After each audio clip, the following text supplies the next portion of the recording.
Bondo is interesting for a number of reasons, not the least of which that it is commonly used in woodworking but was originally for automotive repair.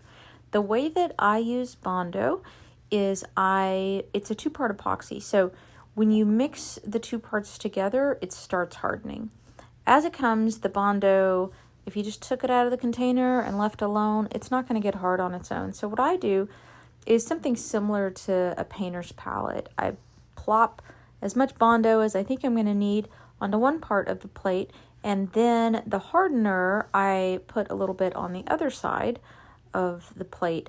I'll mix as much as I think I can use in about 5 minutes at the same time, and part of what I do that for is because as you continue to work with it, it will start to stick to itself, and so the effect that you get is not as smooth. By taking out as much Bondo as I think I'm going to need and then having the hardener on the side to keep mixing together, I make sure that the product I'm working with is pretty smooth consistency. I like to use a putty knife that is flexible up to a point. There's specific plastic Bondo application spatulas. Spatula's not the right word, but something to that effect. And they're fine if that's what you want to use. What I like is the metal flexible putty knife. I had previously tried craft sticks, and it took me a while to figure out that the problem was not the Bondo, it was the application method on my part.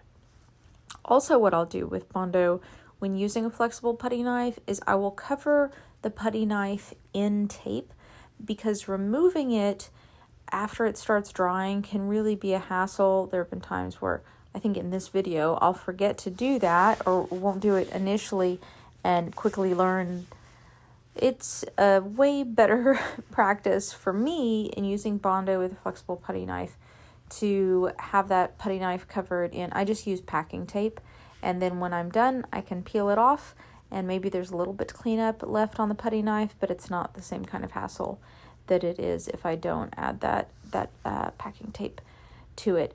The Bondo original is, as I said, traditionally for automotive body repair, which is to say that it is incredibly structurally integrous. It has integrity, whatever the word for that is. The integrity of it, the structural soundness is very high, and that's fantastic. It means that you can have pretty large chunks in a furniture that are missing, that you haven't filled with wood, that you can fill with Bondo without having any worry that it's not going to hold or have the kind of integrity that the rest of the material does. Bondo's actually probably going to be something of much higher integrity than plenty of wood. One of the disadvantages of Bondo, aside from the smell, is that sanding it after use is really pretty challenging. The way that I get around that is that I will use Bondo and have it just be slightly beneath the surface of where I want it to be, or where I want my surface to be. By doing that, it means that I'm not going to actually need to use the sander on that Bondo. I then, after allowing it to dry, read the instructions, they matter. After allowing it to dry for as long as is necessary, I will go back and I will add wood filler. In the case of this project, I'm going to be going back and using Bondo's 2-part wood filler. And that's also an epoxy filler, but it sands well. It is specifically designed for wood.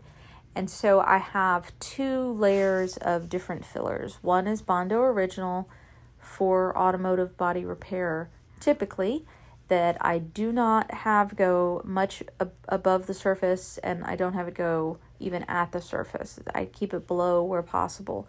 Then, after that has adequate dry time, I go back with a wood filler, and after that has adequate dry time, I will sand it down. For me, this has been the best combination of the structural integrity of original Bondo and the sandability of wood filler. If you want to support the arts and want to send me $1 on Venmo, it's at Adeline Redesign. Or you can just leave a comment asking why I'm asking strangers for money. Here's a picture of my mom's peacock. That's not a reason, but here's a picture of 4 baby peacocks. Click like if you would. See you next time.